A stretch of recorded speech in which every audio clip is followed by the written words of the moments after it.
32장 경제 침체 언제가 시작일까?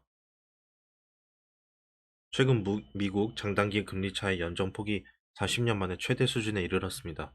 장단기 금리 차는 무엇을 의미할까요? 장단기 금리 차는 보통 미국의 10년물 국채 수익률과 2년물 국채 수익률의 차이를 말하는 것으로 앞으로 경제가 어떤 방향으로 흘러갈지 예측해 볼 수 있는 중요한 지표 중 하나입니다. 장단기 금리 차는 쉽게 장기 상품 금리와 단기 상품 금리의 차이라고 생각하면 됩니다. 우리가 보통 은행에 가서 정기 예금을 가입하면 만기가 1년인 정기 예금보다 3년인 정기 예금의 금리가 약간이라도 더 높습니다. 그래서 일반적인 경우 장단기 금리 차는 플러스입니다. 장기 금리에서 단기 금리를 뺐는데 장기 금리가 높기 때문입니다. 그런데 이 금리 차가 제로이거나 마이너스가 된다면 경기 침체의 신호로 볼 수 있습니다. 일반적인 상황, 장기 금리 마이너스 단기 금리는 플러스. 어, 일반적 상황, 장기금리 5% 마이너스 단기금리 3%는 2 플러스. 다시 일반적 상황, 장기금리 5% 마이너스 단기금리 3%는 2% 플러스. 특별한 상황, 장기금리 5% 마이너스 단기금리 6%는 마이너스 1% 고로 마이너스입니다.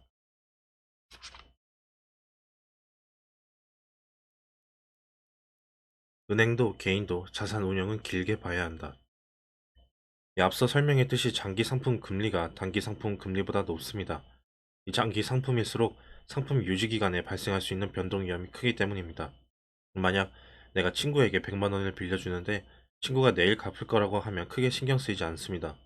그런데 친구가 1년 후에 갚겠다고 하면 빌려준 돈을 돌려받을 수 있을지 심히 걱정되겠죠.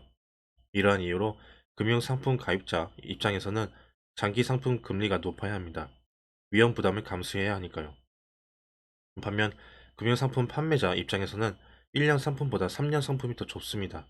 어떤 금융회사든 고객의 돈으로 투자할 때 투자 기간이 짧으면 수익을 내기가 어렵기 때문입니다. 즉, 기간이 긴 상품의 자금일수록 자산 운영에 도움이 됩니다.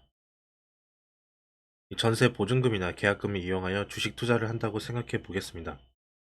2021년처럼 주식 시장이 좋으면 투자하고 싶어집니다. 왠지 잘 될 것 같다는 느낌이 오거든요. 저도 집을 구매하기 위한 계약금을 이용하여 단기에 10% 수익을 목표로 주식에 투자한 적이 있습니다. 계약금 납입 기간까지는 1개월 정도가 남아 있었습니다. 이 정기 예금이나 MMF에 넣으면 작은 이자라도 안전하게 받을 수 있지만 목돈으로 단기 투자에 성공하면 취득세를 납부하는 데 도움이 될 것 같았습니다. 그날은 주식시장에 많이 파란 날이었습니다.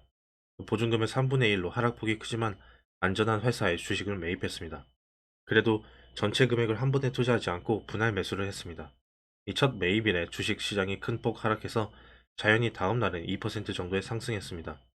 투자금을 3분의 1만 투자했고 목표 수익은 10%였기 때문에 2%의 수익은 만족스럽지 못했습니다. 또한 시장이 좋아질 것이라 판단해서 기다려보기로 했습니다. 한 달이면 10% 수익을 낼 수 있을 거라 혼자 상상하면서 기다렸죠. 그러나 약간 올랐다가 약간 떨어지는 것이 반복될 뿐 일주일이 지나도 큰 변동이 없었습니다. 그러다 매수한 지 2주가 지났을 때 갑자기 나쁜 소식으로 최초 매입 시점보다 주가 지수가 더 떨어졌습니다. 5기로 불타올라 그날 주식을 추가 매입했습니다. 그 이후로 또 한 번 떨어졌습니다. 저는 남은 금액 모두를 투자했습니다. 그렇게 한 달이라는 시간이 빠르게 지나갔습니다. 계약금을 내기 위해서 매도해야 했습니다. 결과는 마이너스 5%였고 원금의 일부를 까먹었습니다. 결국 마이너스 통장에서 돈을 충당시켜 계약금을 납부했습니다. 계약금을 납부하고 한 달 후 해당 주식을 다시 찾아보니 허망하게도 제가 원했던 10% 이상으로 올라가 있었습니다. 저의 사례를 보면서 공감하는 분이 있을 겁니다. 투자는 제한된 짧은 기간 안에 수익을 내기가 어렵습니다. 물론 단타를 잘하는 분도 있겠지만 평범한 저는 안 되더라고요. 장단기 금리차가 말하는 경기 호황과 불황. 이 장단기 금리차의 역전은 경기 침체의 전조로 해석됩니다. 지난 1985년 1월 1일부터 2022년 11월까지 미국의 장단기 금리 차를 나타낸 그래프입니다. 장기는 10년 만기 국채, 단기는 2년 만기 국채입니다. 1998년, 2000년, 2008년, 2020년은 금리차가 0에 수렴하거나 마이너스였습니다. 1998년에는 한국을 포함한 동아시아 금융 위기로 인하여 전 세계에 불황이 찾아왔고 2000년에는 닷컴 IT, 버블의 붕괴가 있었습니다. 2008년에는 서브프라임 모기지 사태로 미국의 투자은행 리먼 브라더스가 파산을 하며 금융위기에 빠진 해였습니다. 2020년은 코로나19가 발생한 해이며 2022년부터는 코로나19를 극복하기 위해 풀었던 돈을 회수함에 따라 경기 상황이 안 좋아지고 있는 상황입니다. 이렇듯 우리는 장단기 금리차만 알아도 경제 상황을 쉽게 짐작할 수 있습니다.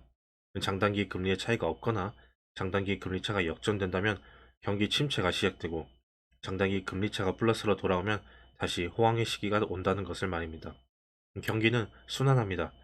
불황이 있으면 호황이 찾아오고 호황이 지속되다가 불황의 시기가 도래하죠. 우리는 장단기 금리차를 투자의 지표로 활용하면 됩니다. 금리 사용 설명서. 통상 단기채는 2년 이하의 국채를 말합니다.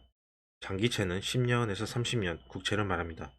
장단기 금리차가 크면 성장에 대한 기대가 높아 경제 호황으로 보면 되고, 장단기 금리차가 작거나 역전되면 경기 침체의 신호로 보면 됩니다.